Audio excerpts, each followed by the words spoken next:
The Maya cities built with an end date.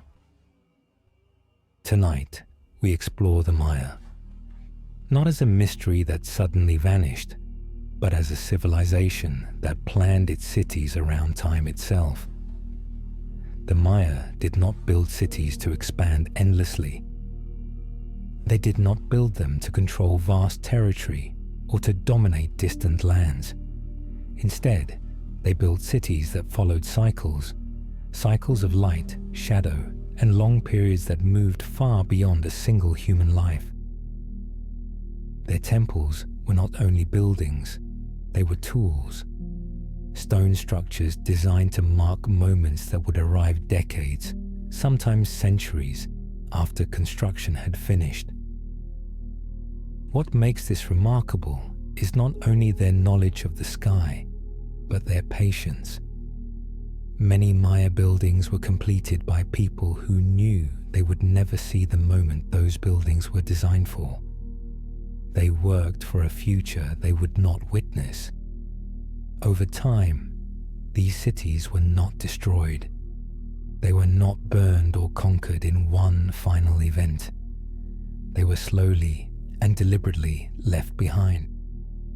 This story looks at the Maya not as a civilization that collapsed, but as one that completed what it set out to do. To understand this, we need to step away from the idea that cities must last forever. The Maya did not believe that permanence was the goal. They believed alignment was. Maya cities were often built in places that seem impractical even today, deep inside dense forests, far from major rivers, sometimes in regions with limited natural water sources. This choice alone feels strange. Why place large populations in areas where survival required careful planning? The answer becomes clearer when we look at how Maya cities were organized. They were not arranged for speed or convenience. They were arranged for observation. Temples faced precise directions. Plazas opened toward the horizon. Stairways were aligned so sunlight would move across them in exact patterns. On certain days, shadows would disappear completely. On others, light would strike a specific stone or carving for only a few minutes. These moments were not symbolic. They were expected. The Maya understood that time did not flow endlessly forward. It moved in repeating cycles, and those cycles governed everything: planting seasons, rituals, leadership transitions, even the lifespan of cities. Their calendars did not simply count days. They described where the world was within a much larger rhythm. This way of thinking shaped how long something was meant to exist.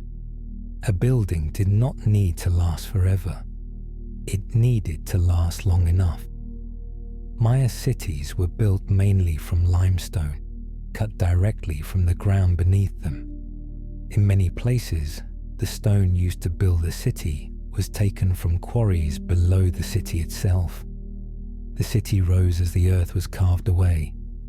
Once the stone blocks were placed, they were covered in thick layers of plaster, smooth and bright, often painted red, white, or blue. These cities were not grey, they were luminous. At sunrise and sunset, light reflected off plastered walls and temple faces, making entire structures glow. But colour was not the main purpose. Direction was.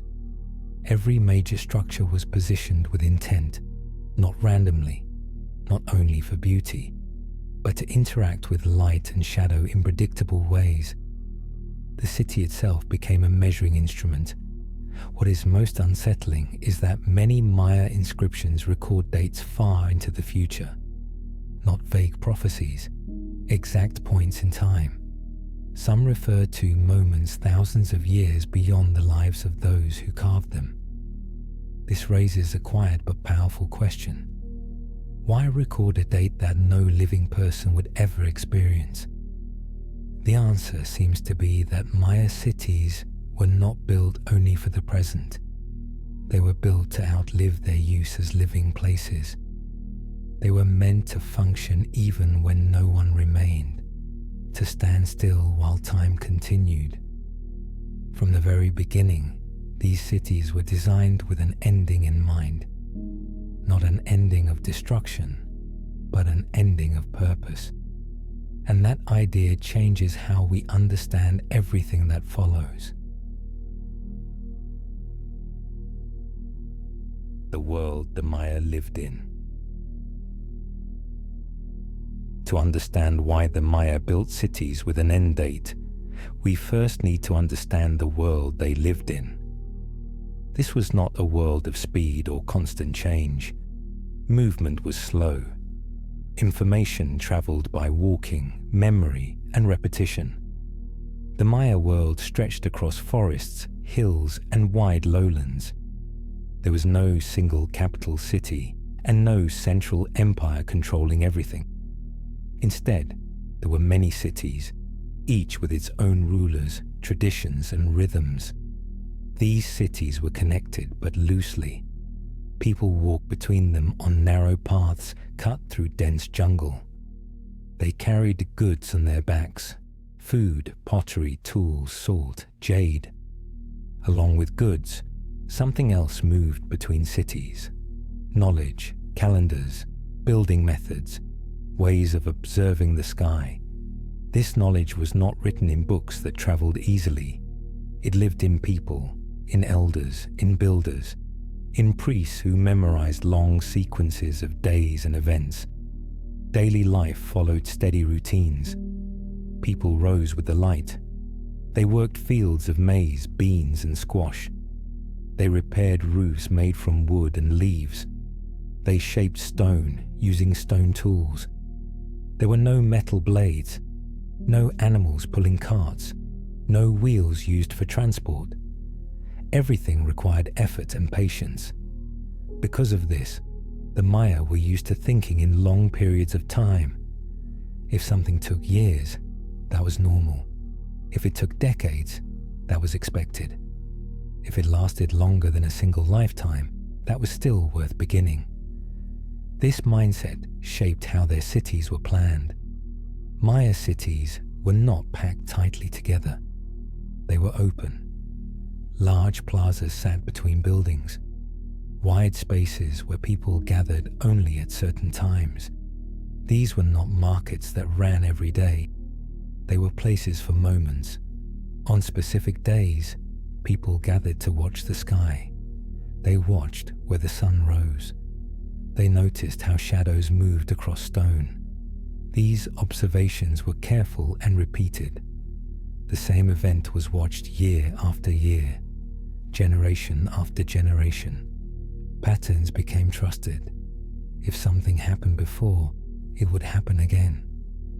This belief gave the Maya confidence in cycles. It also made patience possible. Cities did not need to change quickly. They could be adjusted slowly. Instead of tearing down old buildings, new ones were added nearby. Each generation refined what came before: a slightly different angle, a more precise alignment, a correction based on decades of observation. The city slowly became more accurate. Water was one of the greatest challenges the Maya faced. Many Maya cities were built far from rivers. Instead, they relied almost entirely on rain. To survive, they carved reservoirs directly into the ground. They lined them with plaster so water would not seep away. They carefully directed rainfall through channels and basins. This required long-term thinking. A single dry year was not a disaster. Several dry years in a row were possible. Cities were designed to survive these cycles. Again, this shows something important. The Maya did not expect stability. They expected variation, and they built systems that could handle it. Leadership followed the same logic. Rulers were not only political leaders, they were also timekeepers. They were responsible for marking important dates, for leading rituals at the correct moment, for keeping the calendar accurate. Power depended on timing. If rituals were performed at the wrong moment, trust weakened. If predictions failed, authority suffered. This made precision essential. Cities were judged not by size or expansion, but by balance. A city that stayed aligned with time was successful, even if it never grew larger. All of this created a culture that thought far beyond the present moment. Buildings were placed with care. Stone was shaped slowly. Dates were carved that mattered deeply. Nothing suggests the Maya expected their cities to last forever as living places. Everything suggests they expected phases: beginning, stability, completion. In this world, a city reaching its end was not a failure. It was part of the design. And with this understanding, we can now look more closely at how Maya cities themselves were used as tools to measure time. Cities that measured time.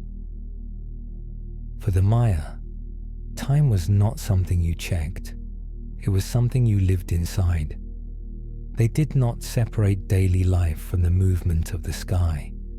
The sun, the moon, and the stars were not distant objects. They were part of how decisions were made and how cities were shaped.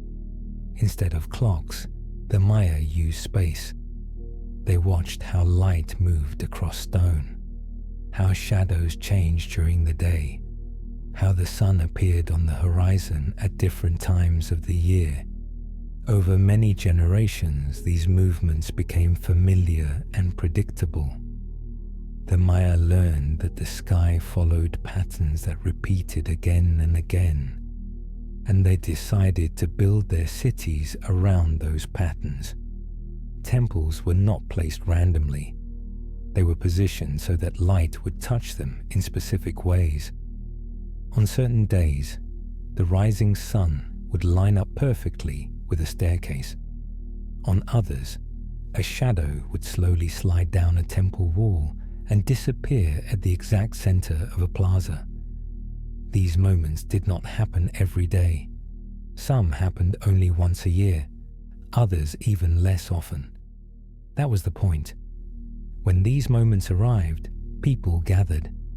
They did not come for surprise. They came because they knew the moment was coming. Time was expected. The Maya counted time using several calendar systems at once.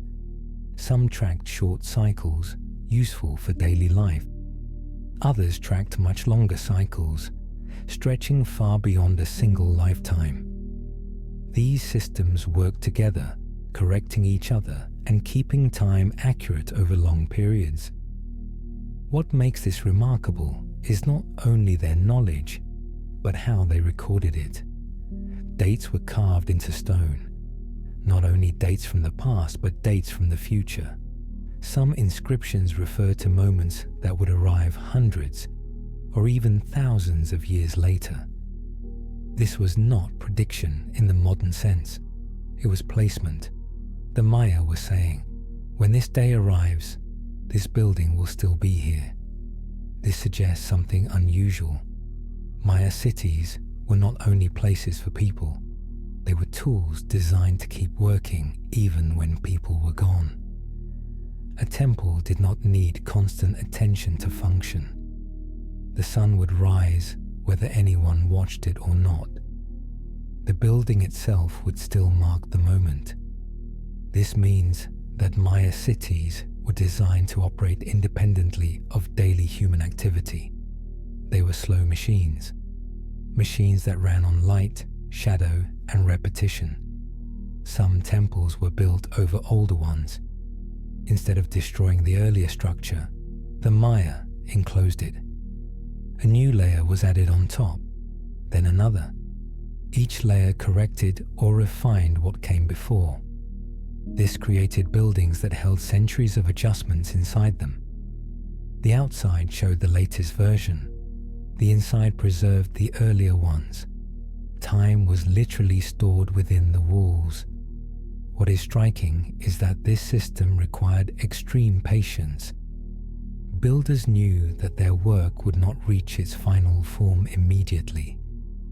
Some alignments would only become fully correct after future changes. The people who placed the first stones would never see the finished result, and yet they built carefully. This tells us something important about Maya thinking. They did not measure success by personal achievement. They measured it by whether the system continued to function correctly. The city did not belong to one generation. It belonged to time itself. By turning cities into tools for measuring time, the Maya accepted something many cultures resist, that everything has a phase, a beginning, a period of balance, and an ending. In the next chapter, we will look at what happened when those systems began to face pressure, and when the balance the Maya relied on slowly started to change. When the system began to break. For a long time, the Maya system worked. Cities stayed aligned. Calendars remained accurate. Rituals followed expected patterns. But slowly, pressure began to build. This did not happen everywhere at once, and it did not happen suddenly. There was no single year when everything changed. Instead, small problems appeared over time. Rainfall became less predictable. Some years brought enough water. Other years brought long dry seasons that stretched on longer than expected. Maya cities depended heavily on rain. When rain failed, reservoirs dropped. When reservoirs dropped, daily life became harder. The system could handle variation, but only up to a point.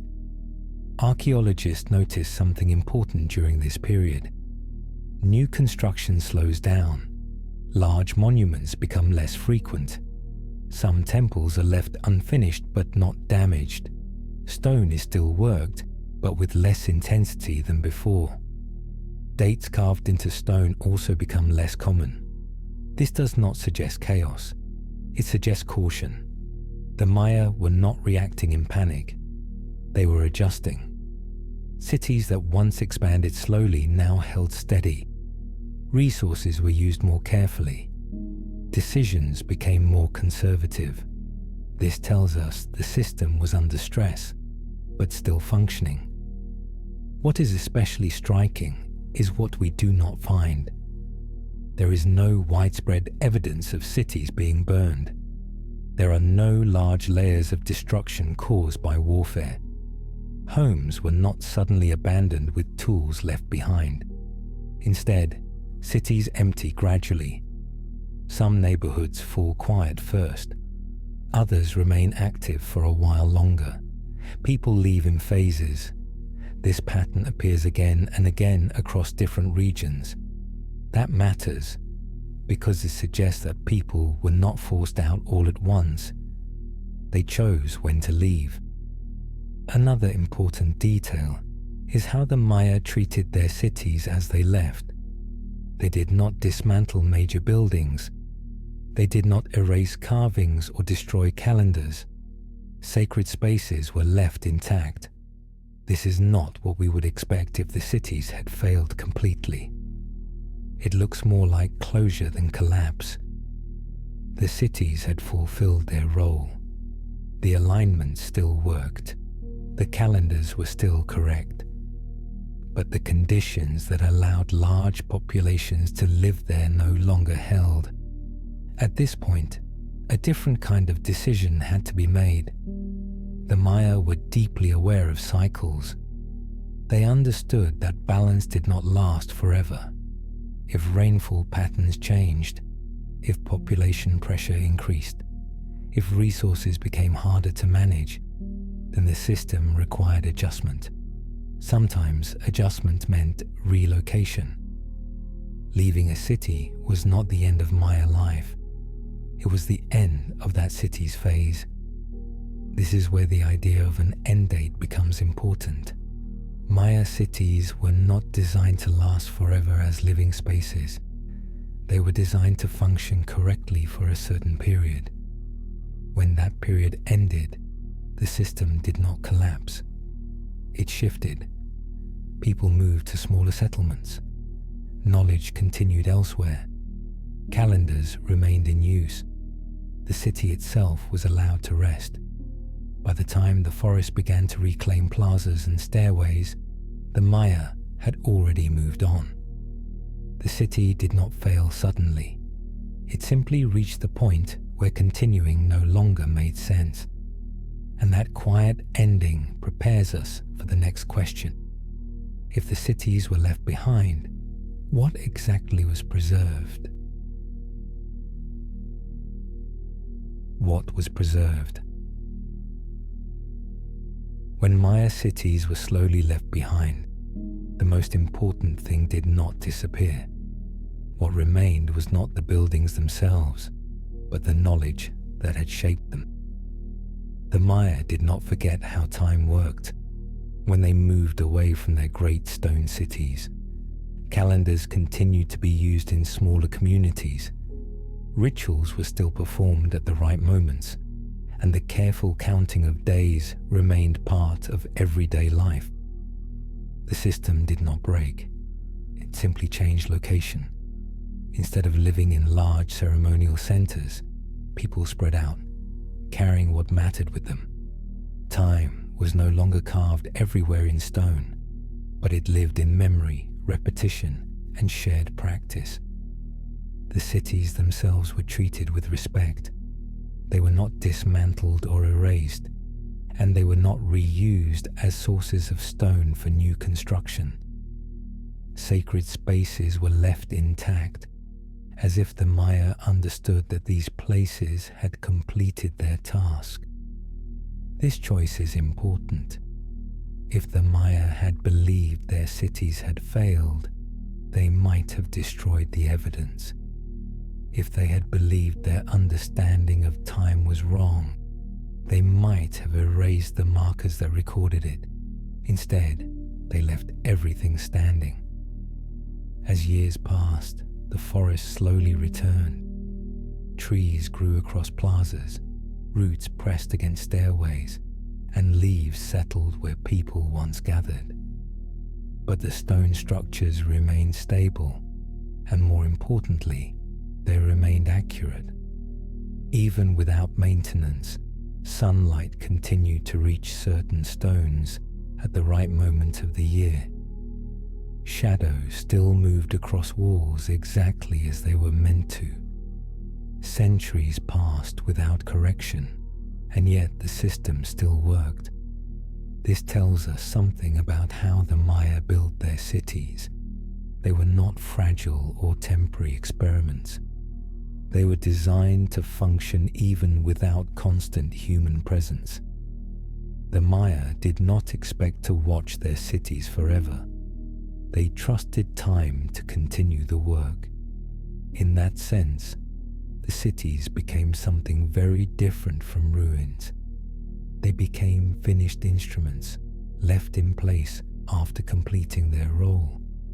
What survived was not only stone, but a way of thinking. The idea that systems can be built to run quietly, without control. That not everything needs to be held onto endlessly. That leaving something behind does not always mean losing it.